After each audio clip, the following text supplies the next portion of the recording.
नमस्कार दोस्तों, स्वागत है आपका हमारे YouTube चैनल पर। आज एसएससी जीडी रीजनिंग का प्रैक्टिस सेट 2 जिसमें 20 मोस्ट इंपॉर्टेंट क्वेश्चन शामिल किए गए हैं और एडुकेटी के भी PYQ इसके अंदर शामिल किए गए हैं। उम्मीद करता हूं आखिरी तक आप बने रहिए। तो स्टार्ट करते हैं। क्वेश्चन नंबर पहला जो कि श्रृंखला का है, यानी कि इसके अंदर नंबर सीरीज दी गई है।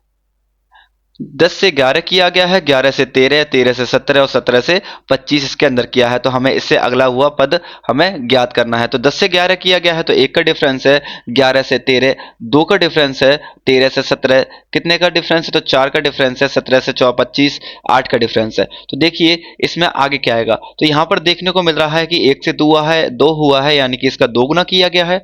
2 से 4 इसमें भी किया है 2 गुना, और 4 से 8 यानी कि यहाँ पे भी 2 गुना किया गया है। तो 8 का जब 2 गुना किया जाएगा तो इसमें आएगा 16, और जब 25 में 16 को ऐड किया जाएगा तो हमारा जो आंसर आएगा वो आएगा 41। तो ऑप्शन नंबर सी हमारा एकदम करेक्ट आंसर है। क्वेश्चन 2, अंग्रेजी वर्णमाला के आधार पर निम्नलिखित 4 अक्षर समूह में से 3 एक निश्चित तरीके से समान है और इस प्रकार एक समूह बनाते हैं। यानी कि इस पूरे क्वेश्चन का एक ही कंक्लूजन है कि इसमें हमें विषम छांटना है, यानी कि ऑड छांटना है। तो देखिए इस क्वेश्चन को करने से पहले हमें ए से लेकर जेड तक की सभी अल्फाबेटिक हमें प्लेस वैल्यू याद होनी चाहिए, और साथ ही में इनके अपोजिट भी याद होना चाहिए। मैं एक बार बता देता हूं यहाँ पर कि अपोजिट कैसे याद करना है।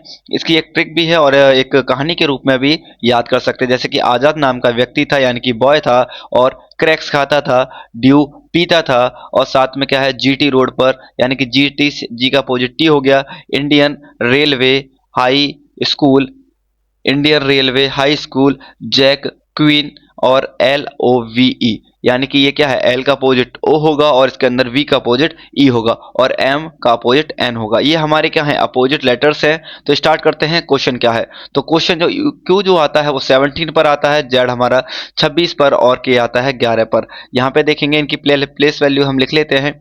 14, यहाँ पे 25, और यहाँ पे कितना आएगा तो 10 आएगा। तो सी 3 पर आता है, एन 14 पर आता है, वाई हमारा 25 पर आता है, 20 पे हमारा 20 यानी कि टी आता है, और ई हमारा कितने पर आता है 5 पर आता है, और पी 16 पर आता है। तो देखिए रीजनिंग क्या लगी है इसके अंदर। 17 से हमारा 11 हुआ है तो कितना इसके अंदर माइनस किया गया है, तो हम कह सकते हैं इसके अंदर माइनस का 6 किया गया है। इसी तरीके से यहाँ पे 14 से हमारा 10 हुआ है तो मैं कह सकता हूँ माइनस का 4 किया गया है, और 3, इस 3 की जगह हम क्या लिख सकते हैं, तो 26 में 3 ऐड करेंगे तो कितना आएगा तो 29। तो 29 में अभी कितना -4 करेंगे तो हमारा 25 आएगा। इसी तरीके से 20 में से -4 किया तो हमारा 16 आया। लेकिन पहले वाला जो ऑप्शन है उसमें -6 किया है, तो यही हमारा ऑप्शन आंसर होगा, ऑप्शन नंबर ए।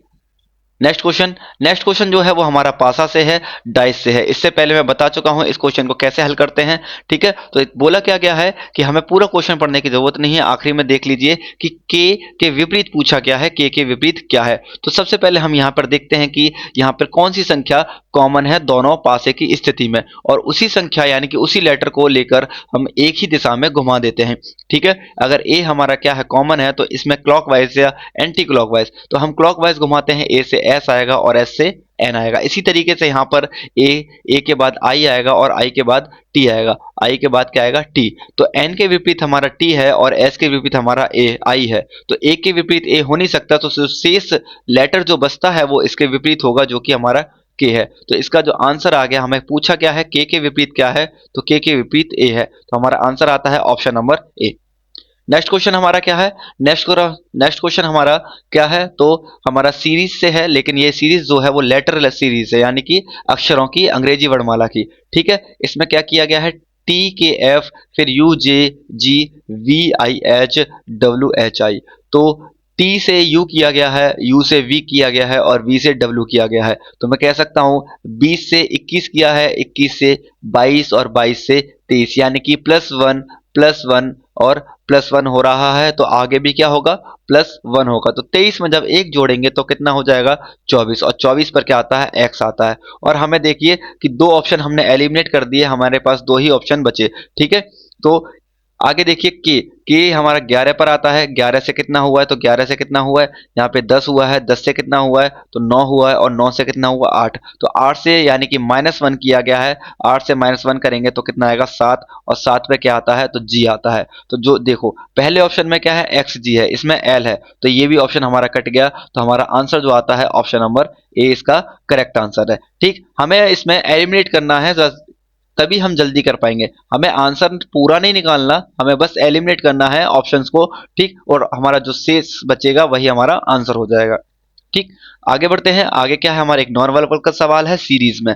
ठीक, अब देखिए बेटा क्या किया गया है इसमें, मैं कहूँ जो एरो है वो हमारे क्लॉकवाइज है, यानी कि घड़ी की दिशा में है। इसी तरीके से यहाँ पे जो एरोज हैं वो हमारे एंटी क्लॉकवाइज में है, यानी कि क्या है तो घड़ी की विपरीत दिशा है। सेम यानी कि क्लॉकवाइज किया गया है, उसके बाद दोबारा एंटी क्लॉकवाइज किया गया है। तो यहाँ पे हमें एक चीज देखने को मिल रही है कि पहले क्लॉकवाइज फिर एंटी क्लॉकवाइज, क्लॉकवाइज फिर एंटी क्लॉकवाइज। अब जो इसमें आएगा वो आएगा हमारा क्लॉकवाइज आएगा। क्या आएगा क्लॉकवाइज। यहाँ पर देखिए एंटी क्लॉकवाइज है ये गलत हुआ, यहाँ पे एंटी क्लॉकवाइज है ये गलत हुआ। साथ ही में देखिए यहाँ पर जो एरो की संख्या कितनी है तो 1 2 3 4 5 6, यहाँ पर 6 है, यहाँ पर 5 हो गई, यहाँ पर 4 हो गई, यहाँ पर 3, तो जो अगले में आएगा वो आएगा 2। तो 2 किस में है तो ऑप्शन नंबर डी में है, और डी हमारा क्या होता है करेक्ट आंसर। बढ़ते हैं नेक्स्ट क्वेश्चन की तरफ। नेक्स्ट क्वेश्चन हमारा क्या है तो हमें इसमें छुपी हुई आकृति ज्ञात करनी है, यानी कि अंतर्निहित आकृति बिना किसी घुमाए हुए। ठीक, नॉन वर्बल का सवाल है। अब देखिए ये वाली जो आकृति है किस ऑप्शन में बन रही है तो देखिए क्या यहाँ पर बन रही है, यहाँ पर क्या बन रही है तो बिल्कुल भी नहीं बन रही, यहाँ पर इसमें नहीं बन रही, यहाँ पर तो बिल्कुल ही नहीं है, इसमें भी नहीं है। तो देखिए ऑप्शन नंबर हमारा एक बार हम डी पर देखते हैं। यहाँ पर देखिए यहाँ पर ये आकृति क्या इस तरीके से यहाँ पर एक सेम टू सेम आकृति यहाँ पर हमारी छिपी हुई है, तो जिसका आंसर होगा वो होगा ऑप्शन नंबर डी, एकदम करेक्ट आंसर है। बढ़ते हैं नेक्स्ट। अगला जो सवाल है वो है हमारा वेन आरेख से, यानी कि वेन डायग्राम। वेन डायग्राम इसमें संबंध क्या बताना है तो शर्ट का संबंध कॉटन से और कॉटन का संबंध डेनिम, यानी कि हमें इसका संबंध बताना है। तो मैं कह सकता हूं कि जो हमारी शर्ट होती है वो कॉटन कपड़े की भी होती है और डेनिम कपड़े की भी होती है। तो मैं हमारा जो आंसर आएगा वो आएगा ऑप्शन नंबर बी। यहाँ पे ए है, ये बी लगते हैं, ये सी है और ये हमारा डी है। तो हमारा जो आंसर आता है वो आता है option number B. Next question क्या है, 7 व्यक्ति जी एच आई जे के एल और एम एक पंक्ति में उत्तर के मुख सम्मुख करके यानी कि मुंह कर कर बैठे हैं। जरूरी नहीं है कि इसी क्रम में बैठे हैं। और यहाँ पे देखिए सबसे पहले क्या है, जो हमारा सबसे पहले हमें डायरेक्शन पता होनी चाहिए, मुख किधर है। मुख जब किधर है, जब उत्तर की तरफ मुख होता है तो हमारा राइट यानी कि हमारा राइट इसका राइट होता है और हमारा ही लेफ्ट इसका लेफ्ट होता है। ठीक, सवाल क्या कहता है कि एम के दाएं कोई नहीं बैठा है, यानी कि एम के दाएं कोई नहीं बैठा है तो एम एकदम किनारे पर होगा। एम और के बीच में केवल 3 व्यक्ति बैठे हैं, यानी कि एम के और के केवल बीच में कितने व्यक्ति बैठे हैं तो के और 3 व्यक्ति बैठे हैं। कितने 3। के और एच के बीच केवल 2 व्यक्ति बैठे हैं, तो मैं कह सकता हूं के और एच के विपरीत एच के बीच। ठीक है, तो 2 व्यक्ति बैठे हैं, 1 और 2, यहां पर मैं एच रख दूंगा तो 2 व्यक्ति के और एच के बीच में आ गए। जी एल के बाएं से तीसरे स्थान पर बैठा है, और इसके अगला क्या दे रखा है जे एल के ठीक दाएं बैठा है। तो यहाँ पे करते हैं जी एल के बाएं तीसरे स्थान पर है, यानी कि एल के बाएं है। अगर मैं एल यहाँ पर बनाता हूं तो इसके बाएं पहला दूसरा और तीसरा, बाएं तीसरे कौन बैठा है तो जी बैठा है।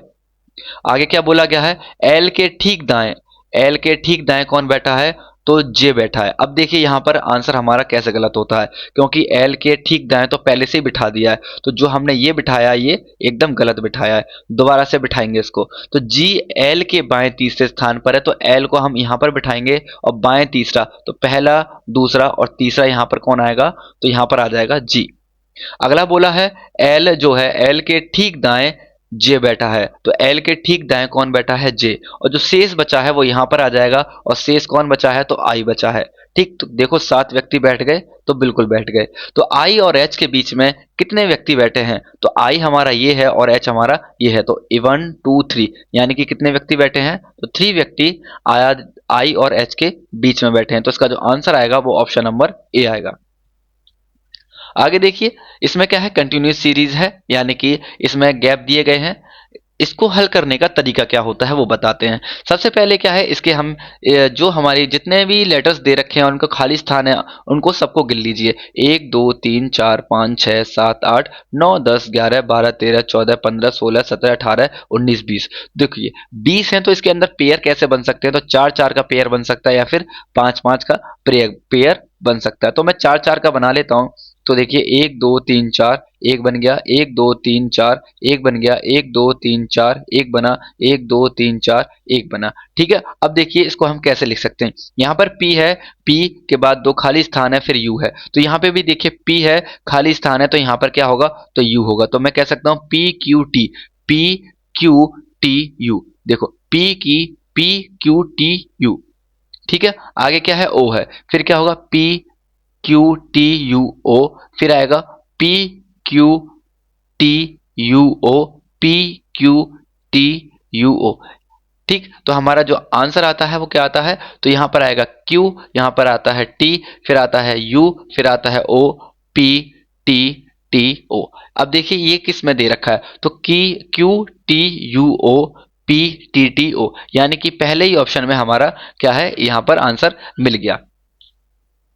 अगला क्या दे रखा है, यदि शब्द वेरिएबल के प्रत्येक अक्षर को विपरीत अंग्रेजी वर्णमाला क्रम में व्यवस्थित किया जाए तो कितने अक्षरों की संख्या अपवर्तित रहेगी। कहने का मतलब क्या है, एक शब्द दे रखा है हमारा वेरिएबल, क्या दे रखा है, वेरिएबल। ठीक है, अब बोला क्या क्या है, अंग्रेजी वर्णमाला क्रम में, और कैसी होनी चाहिए, तो विपरीत होनी चाहिए, यानी कि विपरीत से हमें क्या करना है, इसमें क्रम लगाना है और ये देखना है कि कितने स्थान यानी कि कितने वेरिएबल्स यानी कि कितने हमारे जो लेटर्स हैं यानी कि अक्षर हैं उनका स्थान नहीं बदलेगा। ठीक, तो यहाँ पे शुरुआत करते हैं। देखिए सबसे पहले ए आएगा, तो यहाँ पे हम ए लिखते हैं, यहाँ पर हम ए लिखते हैं। उसके बाद देखिए बी यहाँ पर लिखते हैं, उसके बाद सी नहीं है, डी नहीं है, उसके बाद ई है, ई लिख लेते हैं। ई के बाद हमारा आई आएगा, आई लिख लेते हैं। आई के बाद हमारा एल आता है और एल के बाद हमारा आर आता है और आर के बाद हमारा वी आता है। अब हमें ये देखना है कि कितने स्थान है अक्षर हैं जो जिनका स्थान नहीं बदला है। तो ए यहाँ पर था तो ई हो गया, ई का ए हो गया, यहाँ पर ये भी बदल गया, लेकिन एक स्थान तो ये रहा हमारा बी, ये नहीं बदला है, और आई एक स्थान ये नहीं बदला है, और एक स्थान हमारा वी का नहीं बदला। तो कुल कितने स्थान हो गए, 1 2 3, तो 3 स्थान यानी कि 3 लेटर हमारे अपवर्तित रहे हैं। ठीक है, तो इसका जो आंसर आता है ऑप्शन नंबर सी आता है। अगला क्वेश्चन जो है वो हमारा बी आर से है, यानी कि ब्लड रिलेशन से है, जो कि स्टेटमेंट वाला सवाल है। एक समीकरण दे रखा है, इसको हल करके हमें आंसर पता करना है। ठीक, तो माइनस का अर्थ जो है वो है ए बी की पुत्री है, तो यहाँ पे लिखते हैं ए जो है बी की पुत्री है, तो यहाँ पे लिख देंगे सी डी की पुत्री है। तो सी पुत्री है किसकी, डी की पुत्री है। ठीक, भाग का अर्थ होता है ए बी का भाई है, यानी कि डी भाई है किसका, ई का। गुणा का अर्थ क्या है, ए बी का पुत्र है, यानी कि ई पुत्र है, किसका पुत्र है, तो एफ का पुत्र है, ई एफ का पुत्र है। प्लस का अर्थ क्या होता है, ए बी की माता है, ये मैं कह सकता हूं एफ माता है, एफ माता है, किसकी माता है, तो जो एफ माता है वो किसकी माता है, तो जी की माता है। तो जी हम यहाँ पे बना देते हैं। पूछा क्या गया है, एफ का सी से संबंध क्या है। जो से के पास जो अक्षर होता है वहां पर खड़े होके हम देखते हैं जिसका संबंध पूछा गया है। तो सी से बताना है हमें, सी से एफ होता कौन है, ये इसका पापा है यानी कि ये फादर है, और ये भाई भाई है, तो भाई यहाँ पे हो गया, और ये भाई का फादर है तो इसका भी किसके, ये माता है तो ये इसकी भी माता होगी। तो यानी कि पिता की माता क्या होगा, तो पिता की माता इसका आंसर होगा, और पिता की माता कहां पर है, तो ऑप्शन नंबर बी में है। ठीक, बढ़ते हैं अगले क्वेश्चन की तरफ। कोडिंग डिकोडिंग का ये सवाल है।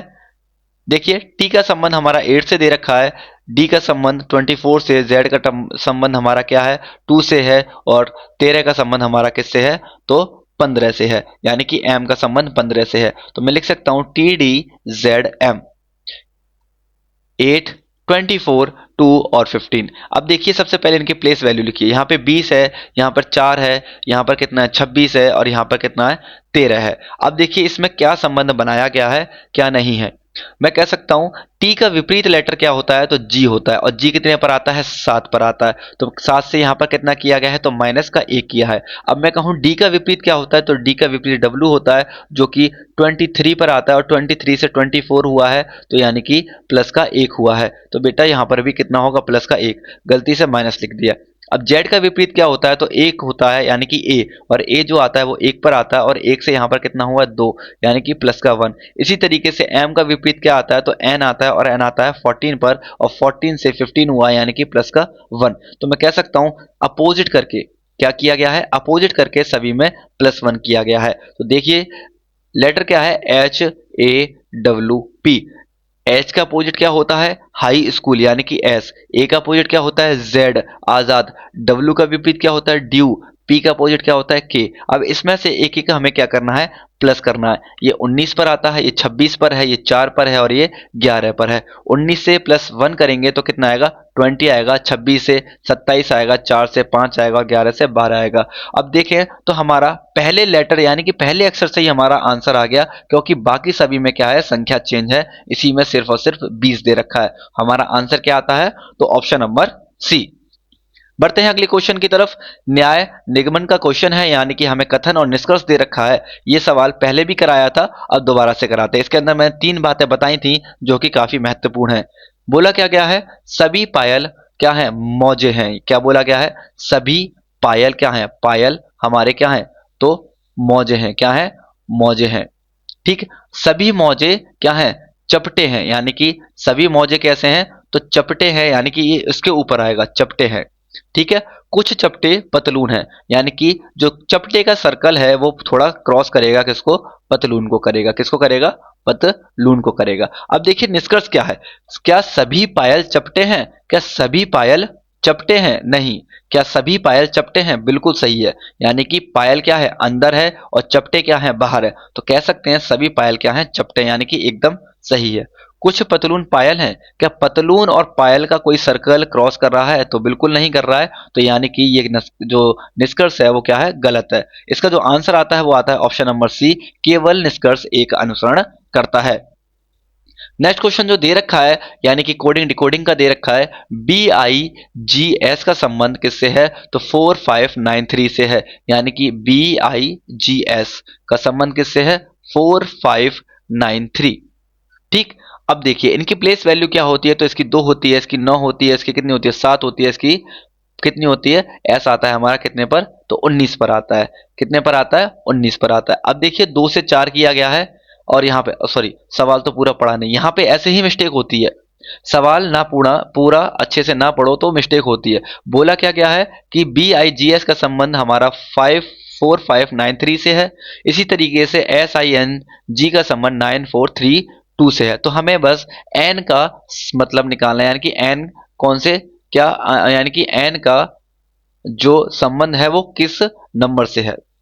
ठीक है, तो यहां पे लिखेंगे BIGS 4593 SING 9432। यहां देखिए कॉमन कौन सा है, इन क्वेश्चन को कैसे करते हैं, तो दोनों लेटर यानी कि दोनों शब्दों में हमें क्या देखना है, कॉमन क्या है। तो यहाँ पे B है ये, लेकिन यहाँ नहीं है।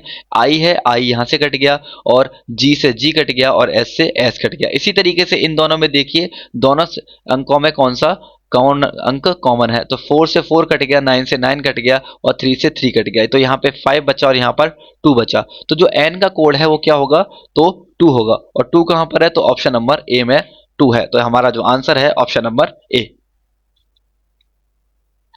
अगला क्वेश्चन है, दी गई श्रेणी में प्रश्नवाचक चिन्ह के स्थान पर क्या आएगा। यानी कि श्रृंखला का संबंध, हमें श्रृंखला का क्वेश्चन दिया गया है, प्रश्नवाचक चिन्ह के स्थान पर क्या लाना है, हमें ज्ञात करना है। तो 65 से 86 हुआ है, 86 से 114 हुआ है, और 114 से 149 एंड 191। तो 65 में कितना ऐड किया कि 86 हो गया। तो 6 में से 5 गया 1, और यहाँ पे 8 में से 2 गया, 8 में से 6 गया तो कितना बचेगा 2। इसी तरीके से देखिए 14 में से 6 गया तो कितना आएगा 8 आएगा, और यहाँ पे कितना आएगा 28। इसी तरीके से यहाँ देखिए कि 149 में से जब 114 हम घटाएंगे तो कितना आएगा, तो 9 में से 4 गए तो 5 आएगा। इसी तरीके से 3 में से 4 में से 1 गया तो कितना आएगा 3 आएगा। इसी तरीके से देखिए 149 माइनस 191, 11 में से 9 गए तो कितना बचेगा, तो 2 बचेगा,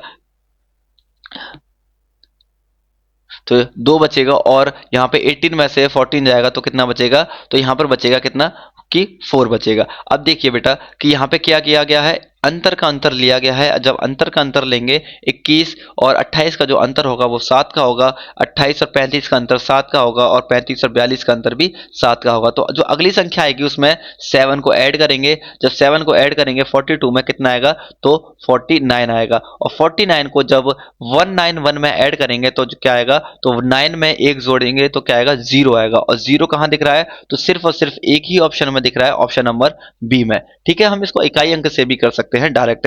ठीक है, तो कितना आएगा, इसका जो आंसर आएगा अगला जो आएगा 240। नेक्स्ट क्वेश्चन दे रखा है हमारा कोडिंग डिकोडिंग से कि अंग्रेजी वर्णमाला क्रम के आधार पर एम एल टी ए का संबंध क्यू एच एक्स डब्ल्यू से है। क्या दे रखा है कि एम एल टी ए का संबंध क्यू एच एक्स डब्ल्यू से है, तो हमें सी डब्ल्यू ओ एन का संबंध बताना है। तो एम कहाँ है, तो एम से कितना हुआ है, क्यू हुआ है, तो एम आता है 13 पर, ये आता है 17 पर। तो कितना जोड़ा गया है, इसके अंदर प्लस का 4 किया गया है। एल 12 पर आता है, ये 8 पर आता है, तो कितना किया गया है, 12 से कितना हुआ है, तो 18 हुआ है, सॉरी 12 से कितना हुआ है, 8 हुआ है, यानी कि कितना किया है, माइनस का 4 किया गया है। अब देखिए 20 से कितना हुआ है, तो 24 हुआ है, प्लस का 4 किया गया है। अब देखिए 1 से कितना हुआ है, 23 पर हुआ है। अब इसी 1 को हम लिख सकते हैं 27, और 27 में से क्या करेंगे, माइनस 4 करेंगे तो कितना आएगा, 23। तो इसका जो रीजनिंग लग रही है, एक बार +4, एक बार -4, एक बार +4 और एक बार -4, इसी तरीके से यहां पर हमें लगानी है। सी आता है 3 पर, डब्ल्यू आता है 23 पर, ए आता है 15 पर और एन आता है 14 पर। सबसे पहले प्लस करना है, तो प्लस का 4 करेंगे तो 4 और 3 7, 7 पर आता है जी, सभी ऑप्शन में है। आगे देखिए माइनस का 4 करना है, जब 23 में से 4 माइनस करेंगे तो कितना आएगा, तो आता है 19 और 19 पर आता है एस, यानी कि एक ऑप्शन एलिमिनेट हुआ। अब फिर से देखिए प्लस का 4 करना है, 15 में कितना आएगा, तो 19 आएगा, यानी कि दोबारा से एस आएगा। तो देखिए दोबारा से एस इसमें भी नहीं है, इसमें भी नहीं है, तो ऑप्शन नंबर एक ही बचा है, ऑप्शन नंबर बी हमारा उत्तर होगा। नेक्स्ट क्वेश्चन देखिए मैथमेटिकल ऑपरेशन से है, यानी कि इसमें क्या होता है, चिन्हों को परस्पर बदलना है और हमें आंसर लेके आना है, यानी कि इस समीकरण को हल करना है। तो हमें बोला क्या है कि 8 प्लस प्लस की जगह गुणा रखना है, क्या रखना है, 8 प्लस की जगह गुणा रखना है, और 63 माइनस माइनस की जगह क्या रखना है, तो भागित रखना है 7, और गुणा की जगह प्लस रखना है 7 और भाग की जगह क्या रखना है, तो -9। ठीक है, अब हमें इसके अंदर बोर्ड मास का नियम लगाना है, क्या लगाना है, बोर्ड मास का यूज करना है। तो सबसे पहले ब्रैकेट नहीं है, ऑफ नहीं है, तो डिवाइड है, डिवाइड करेंगे कितनी बार जाएगा, तो 7 नेम 63। अब क्या करना है, मल्टीप्लाई करना है, तो 8 नेम कितना होगा, 72 हो जाएगा। 72 प्लस में 7 माइनस के 9। अब देखिए 72 और 7 कितना हो जाएगा, 7 और 2 9, और 17 में से जब 9 माइनस करेंगे तो हमारा जो आंसर आता है वो आता है 17। तो जो 70, इसका जो आंसर होगा वो होगा ऑप्शन नंबर डी। ठीक, आगे बढ़ते हैं। सिटिंग अरेंजमेंट का क्वेश्चन है। 6 मित्र EFGRS और T एक वृत्ताकार मेज के चारों ओर केंद्र के सम्मुख बैठे हैं। इस क्वेश्चन में दो चीज का विशेष ध्यान रखना है कि मेज कौन सी है, वृत्ताकार है या फिर वर्गाकार है, और दूसरी बात यह याद रखनी है कि केंद्र की ओर बैठे हैं या फिर केंद्र के विपरीत मुख कर बैठे हैं। अगर विपरीत करेंगे तो दायां बायां बदल जाता है, और अगर केंद्र की ओर मुख कर बैठेंगे तब भी दायां और बायां बदलता है। तो सर्कल बनाते हैं सबसे पहले, और यहां पर 6 व्यक्ति को बिठाते हैं, 1 2 3 4 5 और 6। सवाल बोला गया है कि एस एफ के दाएं से दूसरे स्थान पर है। क्या है, एफ के दाया, यानी कि ये हमारा क्या होता है, दायां हाथ होता है, और ये हमारा क्या होता है, तो बायां हाथ होता है। ठीक है, अब देखिए दायां यानी कि दायां बिठाना है हमें, तो एफ के दाएं दूसरे स्थान पर, तो पहला स्थान ये है, दूसरा स्थान यहां पर है कि एस यहां पर बैठा है। एफ जी के दाएं से दूसरे स्थान पर बैठा है, यानी कि जी के दाएं बैठा है कौन, एफ, और एफ पहले से ही बैठ चुका है, तो जी को पी से खिसकाएंगे, यानी कि अगर मैं जी को यहां पर रखता हूं तो दाएं से कितना हो गया, एफ दूसरे स्थान पर, पहला दूसरा, एकदम ठीक। केवल एफ आर और ई के बीच में बैठा है, यानी कि जो एफ है वो आर और ई के बीच में बैठा है, और आर और ई, तो बेटा यहां पर आर यहां पर भी हो सकता है और ई यहां पर भी हो सकता है, तो दो कंडीशन लगती हैं। आगे देखते हैं कि कंफर्म कैसे होता है। ई एस का निकटतम पड़ोसी है। अब देखना है जो ई है वो निकटतम पड़ोसी होना चाहिए एस का, तो ई को इधर बिठाना पड़ेगा क्योंकि एस इधर है, इधर तो जी है, इसलिए ई इधर आएगा और हमारा आर इधर आएगा। ठीक, अगला क्या बोला है कि आर के दाएं से गिनने पर टी और आर के बीच कितने लोग बैठे हैं, यानी कि हमें आर के दाएं से गिनना है कि टी और आर के बीच में कितने व्यक्ति बैठे हैं। तो टी जो शेष बचा है वो यहां पर बैठेगा। तो दाएं से गिनिए, एक दो तीन, कितने व्यक्ति बैठे हैं? तो 3 व्यक्ति बैठे हैं। इसका ऑप्शन नंबर हमारा ए हमारा सही उत्तर है। आगे बढ़ते हैं, हमारा क्या है? तो कटिंग फोल्डिंग से सवाल है, यानी कि कागज को खोलना है। तो देखिए, जैसे जैसे ये एरो दे रखे हैं उसी तरीके से हमें खोलना है, ठीक है। यहां पर देखिए जो एरो यानी कि जो ट्रायंगल बना है वो कैसे बनेगा? तो ट्रायंगल हमारा इस तरीके से बनेगा, ठीक। अब देखिए इस तरीके से इसमें नहीं है, ना ही इसमें है, इन दोनों में है क्या? है। लेकिन यहां पर जो आकृति बनी हुई है, जो आकृति यहां पर बनी है वो यहां पर बिल्कुल ही नहीं दी गई है। तो हमारा एक ही ऑप्शन बचता है, ऑप्शन नंबर बी हमारा एकदम करेक्ट आंसर है। अगला क्वेश्चन देखिए, अंग्रेजी वर्णमाला क्रम के आधार पर NRDF का संबंध PMFA से है, यानी कि NRDF का संबंध किससे है? तो PMFA से है। तो यहाँ पे देखिए इनकी प्लेस वैल्यू लिखते हैं पहले, 14, 18, 4 और हमारा 6। इसी तरीके से 16, 13, यहाँ पे कितना आएगा? F आता है 6 पर और ये आता है 1 पर। 14 से 16 हो गया तो कितना किया गया है? प्लस का 2 किया गया है। 18 से 13 हो गया तो मैं कह सकता हूं कितना किया गया है? तो माइनस के 5 किया गया है। तो 4 से 6 होगा, यानी कि प्लस का 2 किया गया है, यानी कि 6 से 1 हुआ है तो माइनस का 5 किया गया है। तो रीजनिंग लग क्या रही है इसके अंदर? प्लस का 2, माइनस का 5, प्लस का 2 और माइनस का 5, यही कंटिन्यू किया गया है। तो इसी शब्द में भी यही लगानी है। तो सबसे पहले हमें प्लेस वैल्यू लिखिए यहाँ पे। अगर डायरेक्ट कर सकते हो तो डायरेक्ट भी कर सकते हो। तो जी में 2 जोड़ देंगे तो कितना आएगा? जी 7 पर 7 पर आता है, 7 और 2 कितना होता है? 9 होता है, और 9 पर क्या आता है? तो आई आता है। तो देखिए पूरे ऑप्शन, सबसे अच्छी बात क्या है? सभी के लेटर क्या है? अक्षर हमारे अलग अलग हैं, तो आंसर बहुत जल्दी मिल जाएगा। तो हमारा क्या आता है? आई आता है, और आई सिर्फ एक ऑप्शन में, ऑप्शन नंबर डी हमारा एकदम सही उत्तर है। पर हमारे 20 क्वेश्चन कंप्लीट होते हैं। तो उम्मीद करता हूं सभी को अच्छे से समझ आए होंगे, और अपना स्कोर कमेंट में लिखना ना भूलिए कि आपने 20 में से आपके कितने उत्तर यानी कि कितने क्वेश्चन हमारे ठीक गए हैं। तो मिलते हैं नेक्स्ट पार्ट में, और